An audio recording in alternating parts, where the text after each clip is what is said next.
성도 여러분, 우리가 하나님 일을 하는데요, 어떤 신앙의 자세를 가져야 하나님께서 기뻐하시고 칭찬하실까요? 이 질문에 대한 답의 첫 번째로, 하나님의 일을 할 때 자기 방식이 아닌 하나님의 방식대로 일을 할 때 하나님이 기뻐하시고 칭찬하신다는 겁니다. 내가 원하는 방식이 아니라 하나님이 기뻐하는 방식대로, 하나님의 사역에 동참하는 사람은 하나님의 말씀에 순종하여 하나님의 말씀대로 행할 때 하나님이 기뻐하시고 축복하십니다. 만일 우리가 하나님의 일을 하는데 하나님이 기뻐하는 것이 아니라 내가 기쁜 대로, 내가 원하는 방식대로, 내가 하고자 하는 대로 하면 하나님께서 기뻐하지 않고 그것은 불신앙이요, 불순종이죠. 그런데 내가 원하는 것이 아니라 하나님이 원하시고 하나님이 기뻐하시고 말씀의 원리에 비춰봐서 올바르다면 그것은 하나님이 기뻐하시고 하나님이 그것을 칭찬하실 거다 믿습니다. 여러분, 다윗을 보십시오. 다윗이 지난 70년간 잊혀졌던 그 하나님의 법궤를 예루살렘으로 모시고 오자고 했습니다. 이건 아주 귀한 일입니다. 다윗이 왕이 되었지만 하나님이 이스라엘의 왕이요, 하나님 중심으로 이스라엘을 이끌겠다는 의지가 이게 보이는 거죠. 굉장히 선한 의도를 가지고 지금 하나님의 법궤를 예루살렘으로 모시고 오는 거예요. 그런데 이 법궤를 옮겨오는 일을 하는 과정, 그 방법이 하나님의 말씀대로 하지 않는다는 것을 우리는 말씀을 통해서 발견하게 됩니다. 사무엘하 6장 3절을 보십시오. 그들이 하나님의 궤를 새 수레에 싣고 산에 있는 아비나답의 집에서 나오는데 아비나답의 아들 우사와 아효가 그 새 수레를 모니라. 그들은 하나님의 법궤를 어디에 실었다고요? 새 수레, 새로 만들었어요. 그래서 수레인데 이 소가 끄는 수레예요. 여기에 싣고 하나님의 법궤를 옮겨오는데 예루살렘까지 잘 왔을까요? 아니죠. 예루살렘까지 법궤를 옮겨오는데 실패했습니다. 사무엘하 6장 6절에서 7절 말씀 봅니다. 그들이 나곤의 타작마당에 이르러서 소들이 띠므로 우사가 손을 들어 하나님의 궤를 붙들었더니 여호와 하나님이 우사가 잘못함으로 말미암아 진노하사 그를 그곳에서 치시니 그가 거기 하나님의 궤 곁에서 죽으니라. 큰일 났습니다.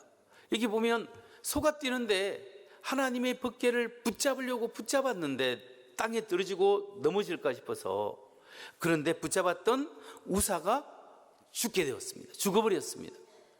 여러분, 이 성경을 읽을 때 뭔가 좀 우사가 억울할 것 같지 않습니까? 그러면 하나님의 법궤가 땅에 떨어지는 것을 그대로 놓아둬야 한단 말입니까? 라고 질문도 될 수 있고, 이거 우사가 잘못한 것보다는 하나님이 좀 너무하시지 않는가, 이런 생각이 듭니다. 그런데 하나님이 우사를 치신 이유가 있어요. 그게 민수기 4장 15절 하나님의 율법에 관련된 본문을 보면 이해가 됩니다. 민수기 4장 15절, 진영을 떠날 때 아론과 그의 아들들이 성소와 성소의 모든 기구 덮는 일을 마치거든 고앗 자손들이 와서 맬 것이니라. 그러나 성물은 만지지 말라. 그들이 죽으리라. 해막 물건 중에서 이것들은 고앗 자손이 맬 것이며. 이게 뭐냐면요, 이스라엘 백성들이 출애굽하여 광야 생활할 때 성막을 치고 또 긋고 이동을 해야 되잖아요. 이동할 때 꼭 누가 그것을 이제 성막을 걷냐 하면 이 법궤를 성소와 지성소를 이렇게 가리는 휘장이 있어요. 그 휘장으로 법궤를 덮어야 됩니다. 법궤가 안 보이도록 덮고, 그리고 난 다음에 법궤가 90cm 길이고 너비가 60cm, 높이 60cm 되는데 그 양 네 사각형 상자처럼 생겼는데 그 위에는 하나님의 천사가 양쪽으로 스랍이 하나님 천사가 서로 마주보고 있어요. 그리고 내 기퉁에는 고리를 걸 수 있는 고리가 있어요. 그래서 긴 막대기로 고리를 넣어서 양쪽으로 넣어서 메고 갈 수 있도록 만들어 놨습니다. 그렇기 때문에 법궤는 사람이 먼저 천으로 가려야 돼요. 하나님의 성막을 가리는 천으로 가리고, 두 번째는 사람이 메고 가야 되고, 세 번째는 그 누구도, 어떤 사람도 이 법궤에 손을 대면 안 됩니다. 하나님의 법을 만들어낸, 왜냐하면 하나님의 임재하심을 상징하기 때문에. 그리고 사실은 이 스랍 천사들 사이에 하나님이 모세와 함께 대면하여 말을 했다라고 하고, 법궤 뚜껑 위에는 1년에 한 번씩 대제사장이 지성소에 들어가서 짐승의 피를 붓고 모든 백성의 죄를 사하는 아주 거룩한 장소가 바로 이곳이었어요. 그렇기 때문에 이 법궤는 아주 신중하게 다루어야 되고 이걸 메고 가야 되는데, 이게 율법이었어요. 이렇게 율법을 지키지 않고 수레에 이렇게 실어서 날랐다. 소가 끄는 수레에 실어서 날아간 것은 이스라엘 하나님의 율법이 아니라 누가 이렇게 했습니까? 블레셋 사람들이 법궤를 가져가서, 빼앗아 가져가서 그들이 수레에 싣고 다녔습니다. 그래서 나중에 하나님 앞에 재앙을 받고 많은 사람이 죽었죠. 그런데 이런 현상들을 다윗은 하나님의 율법을 묵상한 사람이기 때문에 이런 말씀을 알고 있었을 것입니다. 알고 있었을 가능성이 많은 것으로 생각되어지는 거죠. 그런데 이 말씀에 불순종하고 이 말씀대로 하지 않았기 때문에 우사가 하나님의 법궤에 손을 대었기 때문에 우사가 죽게 된 겁니다. 여기서 하나님의 말씀이 우리에게 적용할 수 있는 메시지가 있어요. 우리가 하나님을 어떻게 섬겨야 하는지, 그리고 하나님의 일을 하는 사람은 어떤 태도로 하나님의 일을 감당해야 되는지에 대해서 알려주고 있습니다. 우리가 하나님의 일을 할 때는 하나님의 뜻대로 해야 하고 하나님의 말씀대로 해야 됩니다. 내 생각, 내 뜻대로 하고 내가 좋을 대로, 내가 원하는 방식대로 하나님의 일을 하면 안 된다는 겁니다. 우리가 열심을 가지고 열정적으로 하나님의 일을 하지만 이것이 하나님께 영광을 돌리고 교회에 유익함을 끼치면 그것을 해야 되지만, 이게 하나님의 영광이 아니라 나의 영광을 끼치고 교회의 유익이 아니라 나의 유익이나 어떤 사람의 유익이 된다면 이것은 하나님의 말씀에서 벗어난 것이기 때문에 이건 스탑하고 중단해야 되는 거죠. 여러분, 우리가 우사의 죽음을 통해서 우리는 하나님의 거룩함에 대해서 생각해야 합니다. 하나님의 법궤는 아무나 만질 수 없고 함부로 할 수 없습니다. 왜냐하면 하나님이 임재하시기 때문에, 하나님의 임재를 상징하기 때문에 그렇습니다. 여러분, 하나님을 경외한다는 것이 무슨 말일까요? 경외하다.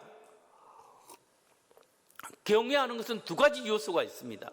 하나는 하나님에 대한, 거룩하신 하나님에 대한 두려움과 떨림이 있어야 되는 거예요. 두려움과 떨림. 다른 하나는 하나님을 깊이 사랑하는 마음이 있는 겁니다. 그러니까 우리가 하나님을 경외한다는 것은 하나님을 함부로 대하고 하는 것이 아니라 하나님을 깊이 사랑하되 하나님에 대한 두려움과 떨림으로 하나님을 대하고 사랑할 때 이걸 하나님을 경외한다라고 할 수 있는 거예요. 여러분, 우리가 하나님의 일을 하는 사람은 하나님을 경외하는 마음으로 하나님의 일을 감당할 때 하나님이 기뻐하시고 축복하시는 줄 믿으시기 바랍니다. 다음으로 우리가 하나님의 일에 동참할 때 어떤 자세를 가져야 하는가? 두 번째 자세가 있습니다. 그것은 우리의 두려움과 떨림이 기쁨과 축복이 되게 해야 한다는 겁니다. 우리의 두려움과 떨림이 기쁨과 축복이 되게 한다. 여러분, 우리가 언제, 어떤 때 주로 두려움을 느낍니까? 하나님은 평안과 담대함을 주십니다. 근데 사탄마귀는 두렵게 할 때가 있습니다. 근데 언제 우리가 주로 두려움을 느끼냐면 하나님 앞에 범죄했을 때, 제약 가운데 있을 때 우리가 두려움이 있는 거예요. 걱정, 근심이 있는 거예요. 그런데 이 제약을 하나님 앞에 회개하고, 하나님 앞에 회개하고 돌이키면, 이 말씀에 순종하면 이 두려움이 기쁨으로, 두려움이 축복으로 변화될 수 있는 거예요. 그러니까 우리가 회개함으로 두려움을 축복으로, 기쁨으로 바꿔야 합니다. 여러분, 사무엘하 6장 1절 2절 한번 봅니다. 다윗이 이스라엘에서 뽑은 무리 3만 명을 다시 모으고 다윗이 일어나 자기와 함께 있는 모든 사람과 더불어 바알레 유다로 가서 거기서 하나님의 궤를 메어 오려 하니, 이 말씀에 보면 다윗이 하나님의 궤를 모셔오기 위해서 이스라엘 무리 3만 명을 모았다고 합니다. 이 3만 명이 어떤 사람인 줄 아십니까? 옛날에 사울 왕이 도망다니는 다윗을 잡기 위해서 이스라엘 중에 3,000명을 모았습니다. 3,000명이면 3,000명의 군사들이에요. 3,000명의 군사를 데리고 다윗을 막 잡으러 쫓아다닌 거거든요. 근데 여기서 지금 다윗은 그 10배 3만 명을 모았어요. 3만 명이 누구냐면 군사들이에요. 군사들. 하나님의 법궤를 모셔오는데 3만 명의 군사들을 동원하고 엄청난 백성들을 동원하고 하나님의 법궤를 3만 명의 군사가 호위하고, 그게 군악대와 사람들의 그 피리와 괭가리와 비파와 온갖 악기를 동원하면서 그 엄청난 찬양 속에서 지금 이 마치 개선 행렬처럼 승리한 장군이 개선 행렬을 하듯이 쫙 지금 법궤를 모시고 가고 있는 거예요. 이런 행렬 속에서 여러분은 다윗의 어떤 마음을 엿볼 수 있습니까? 뭐냐 하면 뭔가 자기의 힘을 함께 가시하고자 하는 그런 마음이 없었을까요? 법궤를 통해서 자기 통치의 정당성, 내가 하나님의 말씀, 하나님을 이렇게 존중한다라는 것을 보여주고 싶은 그런 마음이 있었을 겁니다. 자기를 정당화하고 증명하고자 하는 그런 마음이 있었을 거예요. 그런 마음으로 이렇게 엄청난 3만 명의 군대와 군사와 함께 이 법궤가 예루살렘에 데려가려고 했다고 볼 수 있습니다. 근데 여러분, 원래 법궤는 누가 메고 가야 합니까? 제사장들, 레위인들이 메고 가야 됩니다. 그러면 누구하고 의논을 해야 됩니까? 법궤를 옮겨가는데 제사장이나 레위인들을 먼저 불러 모아서 그 사람들이 어떻게 하면 되죠? 어떻게 예식을 해서 어떻게 이렇게 법궤를 모셔가야 되죠? 이부터 의논해야 되는데, 그렇지 않고 이 군사를 동원했다는 것에 있어서 다윗의 그 교만한 마음이 여기에 살짝 나타나게 되는 거죠. 여러분, 똑같은 본문을 역대상 13장 1, 2절에 이렇게 소개하고 있습니다. 한번 보겠습니다. 다윗이 천부장과 백부장, 그 모든 지휘관과 더불어 의논하고 다윗이 이스라엘의 온 회중에서 이르되, 만일 너희가 좋게 여기고, 자, 여기에 보면 법궤를 누구하고 모셔가는데 의논하고 있죠? 천부장, 백부장, 곧 어떤 사람? 모든 지휘관, 군대 지휘관들이에요. 군대 지휘관들을 이렇게 장군들, 그리고 대령들, 이런 사람들을 모아놓고 그 다음에 의논하고 난 다음에 전 군대를 동원한 거예요. 그리고 멋있게 군대의 호위, 하나님은 호위가 필요 없어요. 근데 군대의 호위 하에 엄청난 백성들이 동원하여 되고 환호하면서 지금 법궤를 모셔가는 이 마음 속에서 뭘 엿볼 수 있냐? 다윗의 교만한 마음을 살짝 엿볼 수 있는 거예요. 다윗이 아직 완전히 교만해진 사람은 아니에요. 그런데 하나님의 이름으로 하나님 일을 하면서 자기의 명예를 살짝 끼워 넣는 그런 모습이 여기에 드러나고 있는 거죠. 여러분, 우리도 다윗과 같이 행동할 때가 있습니다. 완전히 드러나지는 않지만 하나님의 일을 할 때 자신을 드러내고자 하고 자기의 탁월함을 드러내고자 하는 교만한 마음이 살며시 나타날 때가 있어요. 완전히 드러나지는 않지만 하나님의 말씀에 여전히 불순종하고 온전히 순종하지 않은 불신앙의 마음을 가지고 하나님의 일을 하고 신앙생활을 할 때가 있다라는 거예요. 하나님의 일에 내가 이런 사람이지, 내가 나를 좀 뭔가 보여주고 나를 좀 드러내고 싶은 그런 마음이, 그런 교만한 마음이 불순종의 행동으로 살며시 나타나게 된다는 거죠. 여러분, 다윗이 아직 타락되었지 않았지만 우리가 그 하나님의 영광을 위해서 할 때 나의 영광을 드러내려고 하는 이 유혹이 우리 마음속에 있어서 도리어 하나님의 말씀을 젖혀줄 때가 있다라는 겁니다. 근데 다행히 하나님이 다윗을 사랑합니다. 다윗은 정신을 차리게 되는데 누구를 통해서 정신을 차리게 되냐면 우사의 죽음을 통해서 정신을 차리게 됩니다. 우사가 하나님의 법궤를 만져서 죽습니다. 여기에 충격을 받는 거예요. 처음에는 분노했지만 나중에는 왜 이랬을까 할 때 하나님의 말씀대로 하지 않았구나. 내가 뭔가 보여주고 뭔가 좀 사람들 나타내려고 짠 하고 보여주는데 이것이 나의 의를 드러내는 것이지 하나님의 영광을 위해서 한 것이 아니구나 라는 것을 통해서 죄를 발견하게 되었을 때 그는 두려워하게 된 거죠. 우리가 감히 거룩하신 하나님 앞에 나올 수가 없어요. 창조주 하나님 앞에 우리의 이 죄인된 이 모양 이대로 나아갈 수가 없어요. 단지 예수님의 십자가의 보혈이 우리를 깨끗하게 하고 덮어주기 때문에 그 예수의 피공로로 때문에 우리가 주님 앞에 나와서 기도하고 예배드릴 수 있는 줄 믿으시기 바랍니다. 날마다 순간순간마다 하나님 앞에 회개하고 하나님 나를 거룩하게 하시고 나를 깨끗하게 하셔서 하나님 앞에 쓰임받는 하나님의 사람 되어서 나에게 기쁨이 회복되게 하여 주옵소서. 여러분, 두려움과 걱정, 근심은 사탄 마귀가 주는 거예요. 근데 기쁨과 평안은 하나님이 주시는 거예요. 하나님은 밝음이세요. 하나님은 평안이세요. 하나님은 사랑이세요. 하나님을 믿고 의지하는 사람에게 기쁨과 평안과 사랑과 은혜를 주시는 줄 믿으시기 바랍니다. 이제 마지막으로 간단히 살펴볼 것이 있습니다. 우리가 하나님이 일을 할 때 꼭 기억해야 할 것이 있습니다. 그게 뭘까요? 우리가 하나님이 일을 할 때 꼭 기억해야 할 것은 뭐냐면, 세 번째, 하나님은 벌 주시기보다 축복하기를 원하시는 분이다 라는 사실을 알아야 합니다. 하나님은 여러분을 심판하기를 원하는 것보다 하나님이 여러분을 축복하기를 원하세요. 하나님은 하나님의 은혜의 동산으로 여러분을 초대하기를 기뻐하세요. 여러분, 하나님이 하나님의 법궤를 임시로 3개월 동안 오벳 에돔 집에 이렇게 모셔놨잖아요. 그로 말미암아 오벳 에돔이라는 집안이 축복을 받습니다. 이 축복을 받는데 이것의 용기를 얻어서 다윗이 하나님의 법궤를 모셔가야 되겠구나. 하나님의 법궤를 잘 모시면 하나님이 임재하는 곳에는 축복이 있구나. 이걸 다시 알게 된 거죠. 사무엘하 6장 12절에서 15절을 봅니다.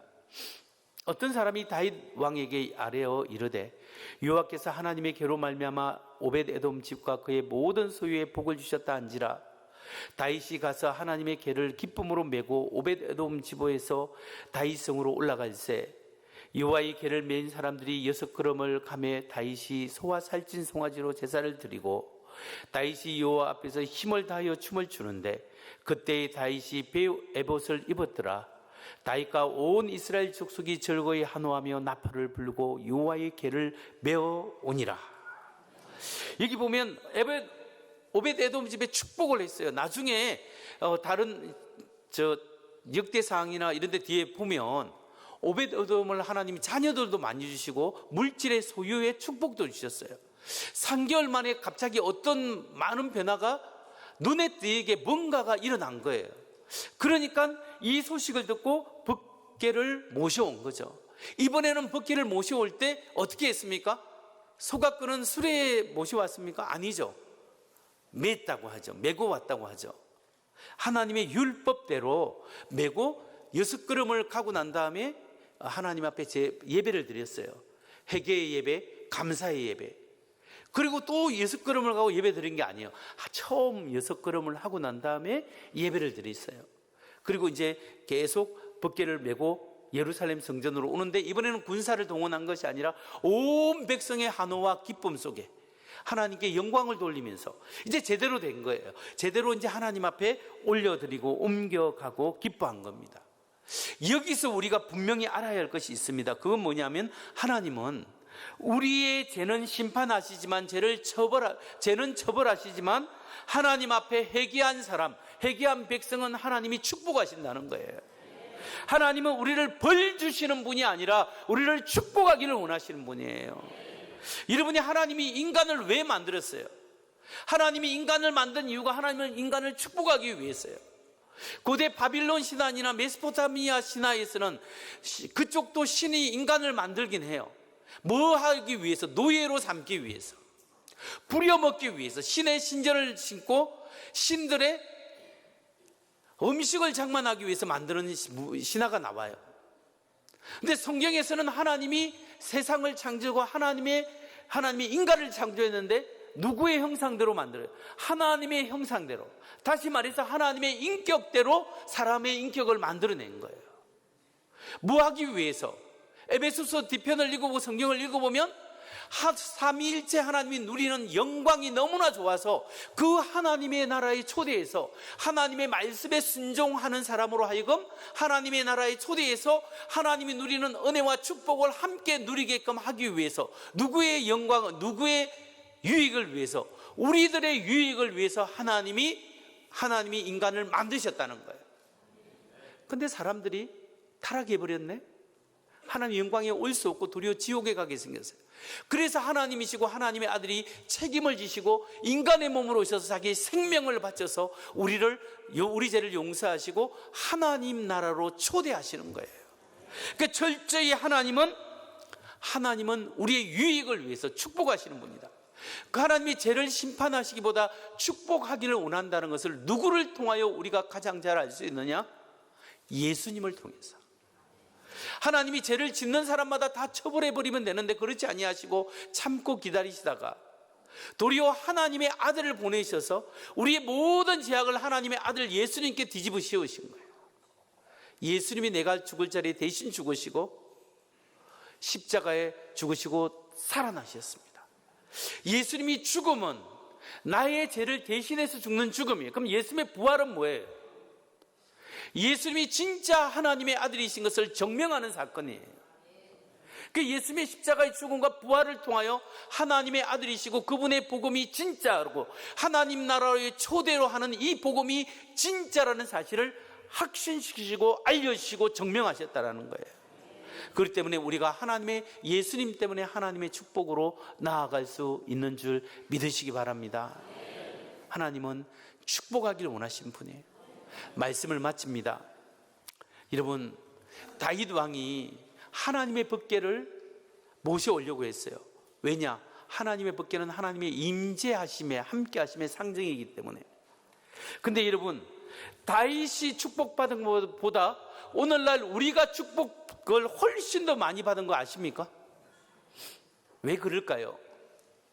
다윗은요, 하나님의 임재를 상징하는 법궤를 예루살렘 자기가 사는 곳으로 모셔오려고 엄청 노력을 했어요. 근데 구약에서 이 법궤는 어디에 있습니까? 성막에 성소가 있고 지성소가 있는데 가장 거룩한 장소가 있는데 그 거룩한 장소에 모시는 거죠. 법궤나 이 성막은 뭘 상징해요? 하나님의 함께하심, 하나님의 임재하심을 상징해요. 법궤와 성막이 똑같죠. 그런데 오늘날 우리에게는 성막과 법궤가 우리의 삶 속에 들어와 있어요. 이미. 어떻게 들어왔을까요? 요한복음 1장 14절에 보면 말씀이 육신이 되어 우리 가운데 거하심에, 예수님이 인간으로 오신 것을 말씀이 육신이 되어 우리 가운데 거하심에 하는데, 이 거하심에라는 단어가 장막, 성막이라는 단어와 똑같은 단어예요. 하나님의 아들이 우리 가운데 성막으로 오셨음에라는 뜻이에요. 그러니까 예수님이 우리 가운데 성막으로, 하나님 임마누엘로 오셨잖아요. 예수님이 죽고 부활하셔서 어떻게 하셨어요? 성령님을 우리 가운데 보내주셨어요. 성령을 받아라. 그 오순절날 사람들이 성령을 받았잖아요. 우리가 예수님을 주님으로 고백할 때 성령님이 우리 마음속에 들어와 있습니다. 이제는 하나님의 법궤, 하나님의 성막이 외부에 있는 것이 아니라 내 안에 있는 거예요. 포터블 템플, 이 휴대용 성전이 우리 안에 있습니다. 그렇기 때문에 오늘 하나님의 임마누엘 되신 성령 하나님과 우리가 대화할 수 있고 의지할 수 있고 하나님의 은혜 가운데 살아갈 수가 있는 거예요. 여러분, 오늘날 성령님이 여러분 안에 거하시는 줄 믿으시기 바랍니다. 힘들고 어렵고 두려울 때마다 성령 하나님 나를 불쌍히 여기시고 내게 힘을 주옵소서. 성령의 능력을 주시고 말씀대로 살아갈 수 있는 은혜를 주옵소서. 기도할 때 성령님이 힘을 주시고 은혜를 주시고 만남을 주시고 축복을 주실 줄 믿으시기 바랍니다. 성령님 사모합니다. 의지합니다. 기도할 때 성령님이 실제로 여러분의 삶 속에 역사하시는 은혜가 있기를 주의 이름으로 축원합니다.